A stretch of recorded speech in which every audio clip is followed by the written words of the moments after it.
The biggest week in Texas high school football regular season history. Yeah, how's that for a tease? These are the picks.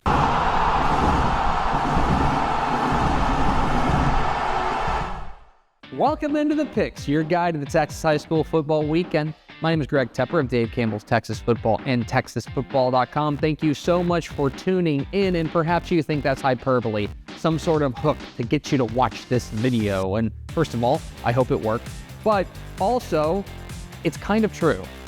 I've been here at Dave Campbell's Texas Football for 14 years, seen a lot of high school football, and I have never seen a week in the regular season like the one we have on tap in week 9 of the 2024 Texas high school football season. I think this week is legitimately unprecedented. When you look across the state at the quality of games, it is staggering how many huge, astonishingly important matchups there are in every corner of the state, in every classification. It's bonkers, okay? I'm not just trying to sell you on it. Just watch this video, and if you don't agree, then you can have the time back. But I'm just saying, this week of Texas high school football is special. And we are going to get into every big game across the state. Everywhere you look, there are massive matchups. We start in the Golden Triangle. 7 o'clock Friday night at Indian Stadium in Port Neches. It is one of the great rivalries in Texas high school football, Mid-County Madness, as the Nederland Bulldogs visit the Port Neches-Groves Indians. What are the keys to this matchup? Key number 1, the trenches. This is a classic take your eye off the ball game, because as much as these two teams have superstars, and we will get to them in a moment, they are most notably very good up front, and that is where this game is going to be won or lost. Port Neches-Groves has one of the very best offensive lines in the state, led by their outstanding tackle, Jackson Christian, and they've got a defense that is very ferocious up front, led by Jonathan Hernandez. But Nederland is no slouch in the trenches either, led by their defensive line, their defensive front seven with Albert Simon as the tip of the spear, guys like Nathaniel Patterson anchoring what has been a very good Bulldogs offensive line. These two teams are going to get after it in the trenches. So, which team can win at the point of attack? Key number 2, the playmaker. So this is obviously a game that's going to be determined up front, but let's talk about the guys who are going to have the ball in their hands on Friday night in Port Neches. For Nederland, I've been really impressed with the balance that this offense has. Their quarterback, Aiden Sunday, has been a real dynamo there, kind of running and throwing the ball. And I think that Hubert Thomas, their running back, is really starting to get a head of steam behind him. On the other side, Port Neches-Groves is led by their quarterback, Connor Bailey. He was the quarterback of the state championship team last year, and I think he's really helped take that step. Of course, it helps to have a guy like London Nunley on the outside to throw it to. So there's playmakers all over the field and potential star-making performances in a big rivalry game. Which team's playmakers can step up biggest? And key number 3, the rivalry. So yeah, Mid-County Madness. The Bum Phillips Bowl, biggest game in Southeast Texas every single year, and recently voted by Sports Illustrated as the #1 high school football rivalry in America, and it is deserving of a title like that. This is the 101st meeting between these two. They've been playing since 1925. P&G leads the series pretty comfortably, but this is the biggest game in this series in a hot minute. Really is, because both these teams are playing exceptionally well. Obviously, P&G, the defending state champs, the #1 team in 5A Division II, up against Nederland, who's 6-1, rolling right now, playing exceptional ball. This feels like the first time in quite a while that both of these teams feel like, hey, we got a contender on our hands. And now a district championship is going to be on the line to boot. This is as good as Texas high school football gets, in an absolutely outrageous atmosphere down there in Port Neches with a filled to the brim Indian Stadium, which means a lot of this game comes down to which team can handle the moment now, right? Which team can avoid that big mistake? Which team can have that little bit of self-preservation, that little bit of moxie to put them over the top and just slow the game down? This is a massive atmosphere. There's going to be every camera crew in the state down there at Indian State. So, with a high-stakes rivalry game on the horizon, which team handles it better. Who am I picking? Going with Port Neches. P&G gets the nod here for a couple. One of them that I really love what quarterback Connor Bailey has started doing, and I think that this game comes down to the Port Neches-Groves defense, which did get touched up a couple weeks ago against Montgomery Lake Creek, but since then appears to have gotten their wheels back on. I think Nederland is going to need to play their best defensive game yet, especially because P&G, that's not a team you want to get into a shootout. I think that they are capable of going score for score with them. I think it's got to be up to the Nederland defense to hold them in the game. Furthermore, in a big game environment like this, I feel like P&G, by virtue of running to the state championship last year, has the advantage in the big game. They understand the moment a little bit better. I think that gives them the edge. Being at home helps as well. I think this will be an absolute asylum down there in Port Neches, and I can't wait to see it. But I think P&G comes away with a win. Let's go to Galveston County, 7 o'clock Friday night at Bulldog Stadium in Hitchcock. It is a massive 3A Division I clash as the Columbus Cardinals take on the Hitchcock Bulldogs. Yeah, I told you, it's a huge week of games. This is actually number 1 versus number 2 in the DCTF computer rankings, and we have had this game circled all year long. Hitchcock took a loss in week 1 to a decent private school team, and we kind of wondered whether or not they'd be able to put it all together, especially on the defensive side, right? The first couple games, they were giving up 40-plus points per game, but since then, they're giving up less than a touchdown per game. Their defense has really come on, and it also helps when you've got an offense hitting on all cylinders like Hitchcock is right now. Guys like Lloyd Jones III, the Texas Tech commit at quarterback, plus the A&M commit Kelshawn Johnson out wide. This team is loaded with playmakers. This has been the team that Hitchcock has been waiting on for years. What happens when they welcome in the number 1 team in the state in Columbus? They have been absolutely a wrecking crew offensively. The number 1 statistical offense in all of Texas high school football across all classifications, averaging nearly 59 points per game. Quarterback Adam Schobel has been terrific. Wide receiver Braylon Fisher, running back Grayson Rigdon, they are hitting on all cylinders. This offense is something to behold. What about the defense? Defense giving up about 26 points per game. If this game gets shootouty, then Hitchcock is definitely a team that can hang in a shootout, which may not be the case of the other teams that they have played. This is on the Columbus defense, I think, to come up with stops against what has been high-powered Hitchcock attack. In the end, I think Columbus's firepower too much. I do think the winner of this game may lay claim to being the favorite to win the 3A Division I state championship, and it wouldn't be a surprise if this is the first of 2 meetings between these 2 ball clubs. I think Columbus is your slight favorite. I think the Cardinals get a close win. 7 o'clock Friday night at Turner Stadium in Humble. It is a huge 6A clash between the Galena Park North Shore Mustangs and the Atascocita Eagles. Yeah, I told you it's a huge week of games. This is the biggest game in Houston all year long, a game we've had circled all season. District 23 6A title may be up for grabs here. Summer Creek may have something to say about that, but certainly the number 1 seed in the Division I bracket out of 23 6A is certainly on the line here. It is important to acknowledge history here, okay? This is the 9th time since 2019 that North Shore and Atascocita are bowing up to one another. And North Shore, 8-0. That's right. They have won all 8 meetings. Atascocita has not beat North Shore in more than 7 calendar years.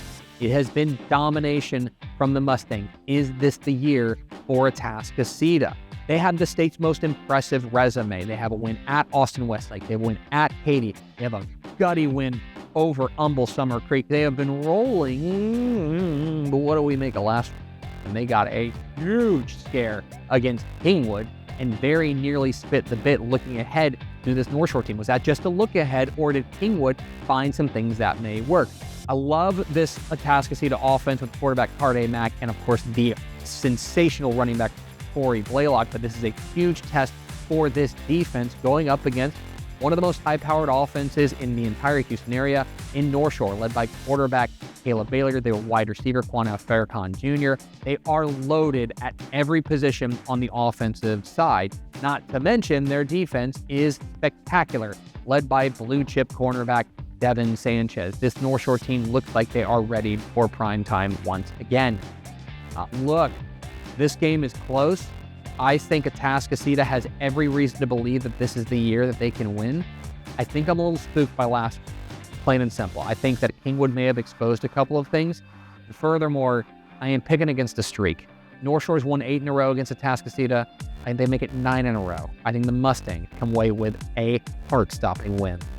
Let's go to the capital city, 7:30 p.m. Friday night at Cavalier Stadium in Austin. It's the Battle of the Lakes as Austin Westlake takes on Lake Travis. I told you, it's a huge week of games. This is the 20th meeting between Lake Travis and Westlake. These arch rivals have duked it out in a number of high-profile games. And while they don't have the longevity of a lot of other rivalries, they certainly have the star power and the big-name game to their resume. What I love about this rivalry in particular is that I think each game has its own identity and its own kind of flavor. And this feels like a vintage Lake Travis-Westlake game, and especially because the quarterback play here is outstanding, with Chaston Ditta on the Lake Travis side at the controls of what has been an outstanding Cavaliers offense, going up against Westlake with quarterback Reese Wise leading the way, Chaps. It also helps that both teams, I think, have outstanding defense. That's not a surprise for Westlake. Coach Tony Salazar is one of the best defensive minds in Texas high school football. This feels like the best Lake Travis defense in quite some time, and that's going to be really fun to watch in this one. Of course, per usual, you got to watch the trench play here. How does the offensive line for Westlake, which has been so good all year long, deal with the very fast defensive front for Lake Travis? And can Lake Travis run the ball with Van Hopping and give that offense a little bit of balance, or will Westlake's defensive front shut them down? Look, I don't need to sell you on Lake Travis versus Westlake. This game is going to be awesome, and Cavalier Stadium is going to be absolutely rocking. Per usual, this game figures to be pretty close and come down to 1 or 2 plays. Traditionally, it usually comes down to a defensive or special teams play that turns it. I think Westlake's your favorite here. I think that the advantage they have on the defensive side, as well as their ability to spread the ball around a little bit, gives them a slight edge. I like the shaft. So this is normally where I would transition to the lightning round and run through a bunch of games, but this is such a huge week of games that I figured, why don't we just spotlight a couple more? 7 o'clock Friday night at Sunray's Bobcat Stadium. It's a matchup of unbeaten for the District 1-2A Division I championship as the Sunray Bobcats take on the Panhandle Panthers. I told you, it's a huge week of games. This game has massive implications across all of Region 1 of 2A Division 1, which is super loaded, and I think the winner of this game feels like their favorite to win that region. And look, there are games where I can tell you to take your eye off the ball, focus on the other things, but let's cut to the chase here. This is the matchup of 2 badass quarterbacks. That's just what we're going with here. For Panhandle, it's Broxton Robinson, their unbelievable quarterback, a dual threat guy who does a little bit of everything for them. He has the Panthers rolling at more than 50 points per game. Going up against Armando Luan, the outstanding playmaker for Sunray, who is on the verge of multiple state records as far as career is concerned. He has been one of the most decorated passers in all of Texas high school football history. But I think if you focus too much on those quarterbacks, you might miss the bigger picture, which is that these teams are complete. These teams are excellent, and the defenses are doing their part as well. Sunray's Ty McDowell headlines a really good Bobcats defense going up against Panhandle defense led by Bryson Choate that's been very good in themselves. This feels like the toughest game to call of the week, quite frankly, because these two teams look so good and look like they are each playing their best football right now. I think Sunray's your favorite for a couple of reasons. One, they're at home. That helps. The other thing is that I think they have faced high-powered attack before that maybe Panhandle hasn't, and I think that they have come out on top. I think that experience serves them well. I think the Bob gets a big win. Okay. One more. 7:30 p.m. Friday night at Black Cat Memorial Stadium in Bay City is one of the great rivalries in Texas high school football as the El Campo Ricebirds visit the Bay City Black Cats. I cannot believe how good a week of games. This is, of course, the most played rivalry in Texas high school football history. This is the 121st meeting. This is also the rivalry with the most consecutive meetings. They are playing for the 104th consecutive year. Yeah, this is great. And, of course, this is a game where I don't know the last time both teams were entering the game like this. Both stayed 12-2 combined and rolled. And this game is going to be an absolute electric factory down there in Bay City. The money matchup for me is when Bay City has the ball, with their quarterback Alex Estrada, who is so good for them, going up against an El Campo defense led by Will Rod that has given up 7 points combined in their last three games. I think that is going to be the real money match. El Campo has dominated this series of late. Over the last 18 meetings, they've won 16 of them. But, of course, last year, Bay City returned the favor, so where does that leave us, especially at home, where Black Cat Memorial Stadium has been a point of contention for them to defend. I think El Campo's defense is the difference, plus their running game with Camden Phillips. I think this game is close, and boy, if you don't have a ticket now, you're not going to get one, I hate to say it. But this game is going to be fantastic. I think El Campo is a very slight favorite. But those are far from the only big games in Week 9 of the Texas high school football season. Believe it or not, we have a mega-sized lightning.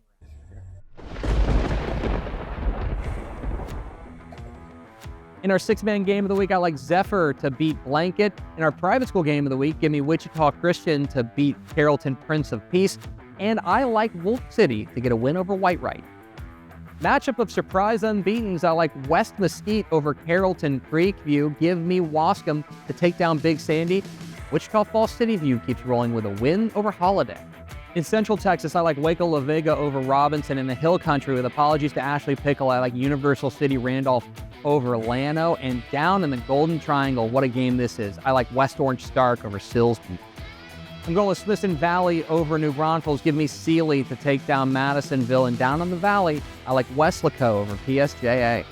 I like Overton over Alto. Huge game in 2A. I like Mason over Holland. And give me Tatum to beat Atlanta. I like Graham over Mineral Wells. Give me George West over Santa Rosa. And massive game in the Big Country, I like Stephenville over Lampass. The hits keep on coming. I like El Paso Riverside over El Paso Austin. Edna edges out Goliad in a top 10 matchup. And I like Port Arthur Memorial over Lufkin.